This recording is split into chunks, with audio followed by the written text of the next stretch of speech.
Halo, assalamualaikum warahmatullahi wabarakatuh. Selamat berjumpa kembali di akun kita ya kawan-kawan, di channel kita. Ya, kepada kesempatan kali ini kita mau review ya kawan-kawan ya. Kita coba review semprotan lalang ya kawan-kawan. Nah, jadi kalau nyemprot lalang ini memang pengalaman kita kawan-kawan nggak bisa sekali ya kawan-kawan ya. Dia harus banyak dia pengulangannya, bisa pengalaman kita sampai 3-4 kali baru habis dia. Nah, ini sebenarnya kawan-kawan sudah kita semprot ya kawan-kawan 2 bulan lah, kurang lebih 2 bulan setengah, udah mulai tumbuh dia kawan-kawan. Jadi memang lalang ini kalau kita lalai sedikit cepat dia tumbuhnya. Kebetulan di tempat kita saat ini musim hujan juga ya kawan-kawan. Nah, ini kawan-kawan kita tanggal 16 November 2025. Nah, ini awal atau pertengahan September kemarin kita semprot ini kawan-kawan. Juga 2 bulan lah ya. 2 bulan. Kebetulan waktu itu memang ini sebenarnya udah disemprot, tapi habis disemprot nggak lama hujan, jadi agak belang dia. Nah, yang belang-belang ini kita semprot ulang lagi kawan-kawan ya, supaya apa, supaya matinya total gitu ya. Harapannya tumbuhnya gulma-gulma lunak lah, atau suksesi ya, gulma-gulma yang nggak membahayakan tanaman kelapa sawit ya kawan-kawan. Karena memang ya sepengalaman kita kerja di PT kawan-kawan, lalang ini juga tidak diperbolehkan di kebun sawit ya kawan-kawan ya, karena ada zat alelopati namanya. Nah, zat alelopati ini sangat berbahaya untuk kesehatan tanah. Jadi di dalam akar lalang itu ada namanya zat alelopati untuk dia bertahan hidup hingga dia kuat. Nah, zat alelopati itulah yang membuat tanah kita gersang kawan-kawan. Nah, tanah kita gersang sehingga unsur-unsur hara yang ada dalam tanah itu nggak bisa maksimal dia diambil ya, atau diserap oleh tanaman kelapa sawit itu sendiri. Nah, kali ini kita nyemprot kawan-kawan menggunakan campuran 3 bahan ini kawan-kawan. Kenapa kita campur 3 bahan kawan-kawan? Ya memang harapannya kita yang penting mati dulu, gosong gitu kan kawan-kawan. Nah, kita pakai paraquat ini kawan-kawan, dicampur dengan glifosat, dicampur dengan metil metsufuron gitu ya. Nah, jadi saya campur perbandingannya kemarin, glifosatnya itu 5 liter, paraquatnya 5 liter, baru metilnya itu sekitar 200 gram. Nah, jadi saya campur jadi satu, saya aduk dalam satu wadah. Nah, lepas itu baru kita aplikasikan dosisnya 125 murni. 125 kita pakai ukuran yang sudah ada ukurannya ya kawan-kawan ya. Nah, alhamdulillah hasilnya luar biasa memang kawan-kawan, bisa mati. Ini kan kemarin yang saya bilang tadi umurnya udah 2 bulan, udah mulai tumbuh sama apa dia kawan-kawan, apa namanya, kena hujan gitu pas kita nyemprot, jadi belang dia gitu ya kawan-kawan. Sebenarnya kalau kemarin nggak hujan ini gosong ini kawan-kawan, pengalaman kita gitu.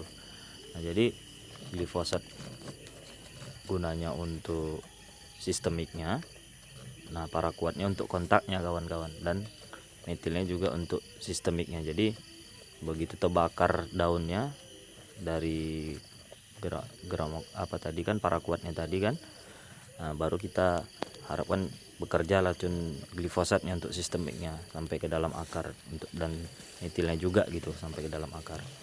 Nah, mudah-mudahan ini nanti habis kita semprot lagi nanti kawan-kawan, jadi jangan sempat dia tumbuh tinggi. Nah, ini sebenarnya saya kemarin agak terlambat ini kawan-kawan. Nah, harusnya kalau kayak gini nih jangan sempat tinggi. Ini udah sempat tinggi baru saya kembali semprot gitu ya kawan-kawan. Karena ya maklum lah ya kawan-kawan, namanya juga kita sambil kerja juga, kita sambil kerja di PT kawan-kawan. Hari-hari Minggu Minggu Sabtu gitulah baru bisa kita pergi ke kebun gitu kawan-kawan, untuk ya nyemprot lah, bantu apa kita, tenaga semprot kita kan, kawan kita kan bantu kita. Tapi ya memang sebenarnya terkendala di dana juga ya kawan-kawan ya kan, dana kita juga ya dibilang pas-pasan, bisa lah cukup untuk beli racun kawan-kawan. Nanti selesai yang racun kita mudah-mudahan ada rezeki bisa kita mupuk ya kawan-kawan ya. Jadi sebenarnya buahnya lihatlah kawan-kawan, sudah mulai ada gitu kan. Nanti rencana habis nyemprot ini kita kastrasi, biar bersih kan, habis itu kita mupuk lagi kawan-kawan. Ya mudah-mudahan kalau kita bisa ngerawatnya, sawit kita bisa ngasih kita yang terbaik lah ya kawan-kawan. Karena memang sawit ini kalau kita rawat pasti dia ngasih kita yang terbaik lah kawan-kawan, sesuai dengan apalah kita bilang yang kita berikan. Tapi kalau nggak kita pupuk, nggak kita semprot semak dia, ya dia juga nggak akan ngasih yang terbaik gitu kawan-kawan ya kan. Pengalaman kita gitu selama kurang lebih 13 tahun lah kita kawan-kawan bekerja di PT kan. Karena sawit PT bagus-bagus dia, ya mereka nyemprot 2 bulan sekali atau 3 bulan sekali kan gitu, pupuk 2 bulan sekali, 1 tahun sampai 10 kilo, kadang ada yang 11-12 kilo kan gitu. Ya wajar lah mereka besar atau banyak dapat produksinya ton per hektarnya kan. Nah kalau kita petani memang nggak bisa kayak PT lah, kita harus pandai bagi uang untuk beli racun, beli pupuk, sama beli beras untuk kita di rumah kan gitu kawan-kawan. Intinya kalau saya sih, kalaupun memang belum bisa bagus lah gitu kan kebun kita, yang penting setidaknya jangan semak dulu lah kawan-kawan ya, itu sih kalau saya. Nah nanti dari sini pelan-pelan kita ya ada pupuk satu pokok 100 gram 200 gram ya jadilah guys kawan-kawan, daripada nggak dipupuk sama sekali kan. Nah itu kalau prinsip saya, yang penting kita mupuk sesuai dengan kemampuan kita saja. Nah, jadi dapat dari sini kita tutup, dari sini kita dapat, dari sini kita keluarkan ke sini gitu. Nah kebetulan kawan-kawan alhamdulillah ini sebenarnya kebun saya ini ada juga yang lain gitu yang sudah menghasilkan kan gitu. Nah hasil dari kebun yang menghasilkan lah saya putar-putar uangnya untuk ngerawat yang TBM ini kan, yang belum menghasilkan. Jadi memang ya jujur kawan-kawan, untuk dari total lahan saya sebenarnya sudah lumayan gitu, tapi namanya juga baru beli semua kawan-kawan, saya beli jadi gitu kan, belum ada yang nanam dari awal.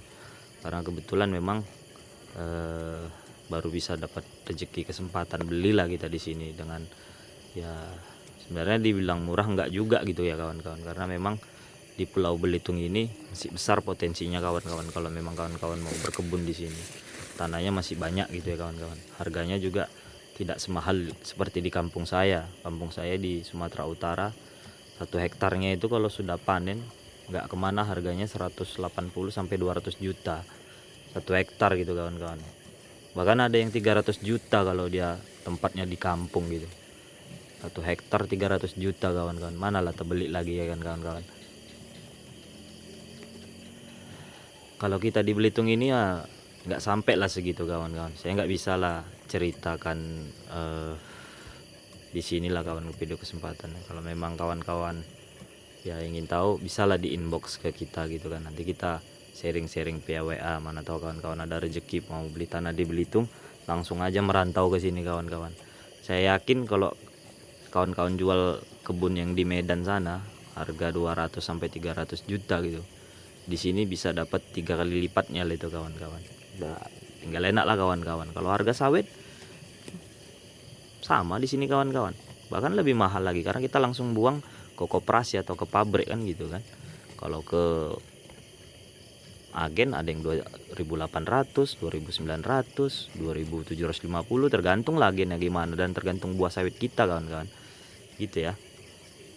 Nah kalau saya langsung ke koperasi, harga di pabrik itu 3430, saya ke koperasi itu 3250 dipotong lah kawan-kawan, sama koperasi kan 100 perak untuk koperasi. Nah, jadi sama saya bersih 3150 kawan-kawan, udah bersih tuh kawan-kawan. Paling tambahannya lagi bayar DT lah gitu ya kawan-kawan.